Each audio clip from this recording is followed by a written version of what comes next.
Hi, I'm Gary Kell, the fly fishing coach. Welcome to the 4th episode of the Secrets of Fly Fishing Success.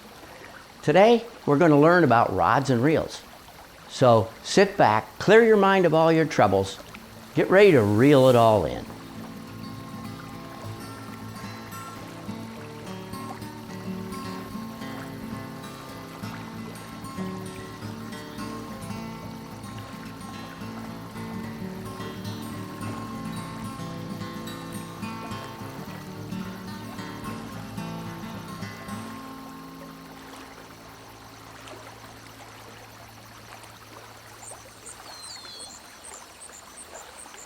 The fly rod is just a wonderful tool. In physics class, we referred to it as a flexible lever, but to us, it just bends and unbends. And in the hands of a skillful caster, just propels the line easily right to its target. So the basics of fly casting can be learned in a couple of hours, but to master it takes a lifetime. All fly rods are made up of the following parts: the reel seat, the grip, the hook keeper, guides, ferrules, and a tip top. The reel seats come in 2 styles. On small rods, the end of the reel seat ends with a flat plug. On the bigger rods, may have an extension called a fighting butt, which allows better leverage for fighting fish. Fly rod grips come in a couple different materials. One would be natural cork, and the other are the newer materials like foam. There are 2 styles of grip. One is the cigar grip. It's usually used on smaller rods for its sensitivity in short casting distances. The full wells or half wells grips are found on the larger rods, as it improves the application of power to make longer casts. Now, above the grip on your fly rod, you will find a small metal ring called a hook keeper. There is where you place your hook when you're not fishing. There are many styles of guides on the market today, and commonly the first 2 guides are stripper guides and often have a ceramic ring. The remainder will be snake guides. The ferrules are where 2 sections of the rod join, and you need to keep those clean and dry. The tip top is a wire ring, and on larger rods it will be also ceramic. Fly rods are made from graphite, glass, combinations of the 2, or bamboo. The parts of the rod remain the same, but variations in construction give them their unique characteristics of length, number of pieces, action, and matching line weight. Now let's look at rod lengths. Rod lengths vary from 6 to 11 feet. The shorter 6 to 7 foot rods are great for small streams where you have tree-lined brushy banks. On the other hand, the longer rods are great for open waters and larger bodies of water. There you need to get extra distance, and you need to be able to reach across the swirling currents to make more natural presentations. I recommend that trout fishermen an 8 to 9 foot rod, which will serve them well. Just imagine taking your new 9-foot rod and trying to put it into your smart car or even into the front of your pickup truck. You'll begin to understand why designers started to make rods in sections or pieces. You can find rods up to 16 pieces to make them very portable, where you can put them in your backpack or in your briefcase and carry them wherever you want. Most commonly, you'll find 4-piece rods. They are easily portable. You can put them in your car, and they also work very well mechanically. The action of a fly rod is about how much it bends. 2 6-weight rods can bend differently. 1 6-weight bends a lot, and it is known as soft or slow action rod. Another 6-weight rod may bend very little, and it is known as a stiff or fast action rod. A medium to a medium fast action rod is normally the easiest to cast and best for the beginning angler. The matching line weight refers to the line weight that the rod is designed to handle. We call it a balance system. In other words, a 2-weight fly line should be used on a 2-weight rod, and a 5-weight fly line should be used on a 5-weight rod. Some manufacturers actually list 2 line weights that their rod may handle. For instance, a 5 and a 6 weight. However, rods are designed to handle line weights from 2 all the way up to 15 weight fly lines. You can tell what each rod is by reading the graphics on the butt section of the rod. It includes the maker, the model, the length of the rod, the line weight the rod is designed for, and the number of pieces in the rod. The model number also gives you much of that information. This is a Sage Approach 865-04. That's 8.5 foot 5 weight with 4 pieces. Fly rods cost from $100 to over $2,000. So you might want to protect your investment.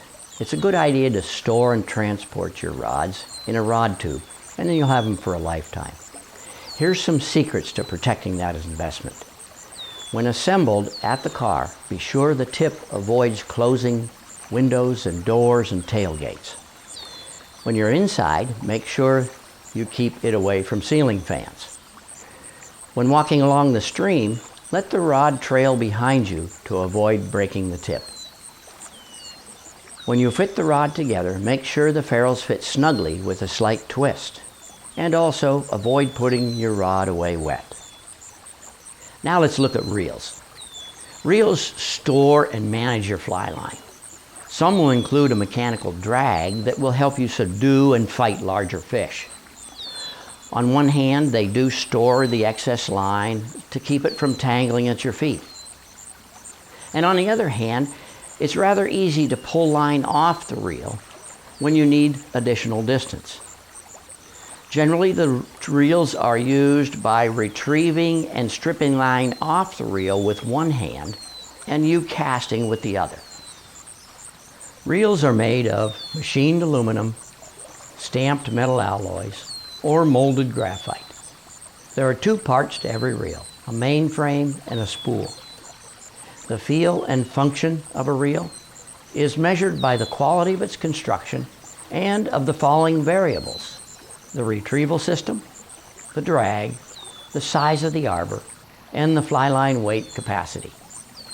There are 3 line retrieval systems available: the single action reel, the multiplier, and the automatic reel. The single action reels dominate the market. They retrieve line on a 1-to-1 ratio. The multiplier and automatic reels retrieve line much faster, but are complex.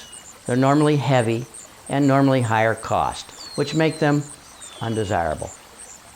Most reels have a mechanical drag that puts the brakes on a free-running spool, both to reduce tangles and to provide resistance to a hard-fighting fish. There are 2 types of drag: a click and pawl. The click and pawl is a traditional drag that reduces tangles when fishing for small fish. The more popular is the adjustable drag. It works more like your car brakes and can easily fight a large fish from the reel. There is another design feature on most reels where you can add additional drag. There is an exposed rim on the spool, and as a fish pulls line off your reel, you can lay the reel against the palm of your hand and add pressure that will increase resistance on your fish. The arbor is the center of the spool on which the fly line and backing are wound. Since fly lines are only about 90 feet long, we add a Dacron line as backing to the reel to fill it, and then we tie on the fly line. On some of the reels, especially the older ones, the arbor is rather narrow and small. On the newer reels, many of them have a larger arbor. The large arbor improves our retrieve ratio. It reduces the line coil memory. It sometimes can increase the volume of line that we have. These characteristics are great for pursuing and fighting larger fish. However, for the beginning fly fisherman, either size arbor will do the job well. Fly reels are designed to handle 2 to 3 different line weights. For instance, one fly reel may list it as a 4, 5, and 6 weight fly line, whereas another reel may list just a 4 or 5 weight line. Now just make sure that you fit the size of the reel to the size of the fly line that you've chosen. In addition to the fly line, a low stretch dacron backing goes onto the reel first, and the amount varies by the size of the fly line you've chosen. That dacron backing is important to you. It will keep you from losing your fly line should a large fish pull the entire line off your reel. Then you will be glad you have it. The manufacturer normally lists the amount of dacron backing that you can put on the reel based on the size of the fly line that you've chosen. Spare spools can be purchased for your reel so that you can carry extra lines. For instance, you may want to carry a sinking line, or maybe another weight line that is within the reel's capability. Reel spools are much less expensive and really expand your capabilities on the stream. The cost of fly reels range from about $30 to $500. I'd recommend that you start with a reel in the range of $50 to $150.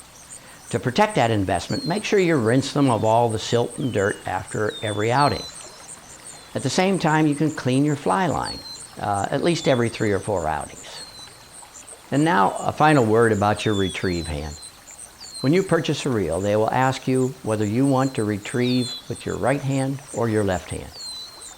Most likely, if you cast with your right hand, you will want to retrieve with your left. If you cast with your left hand, you will want to retrieve on the right. So now you're ready to start fly fishing.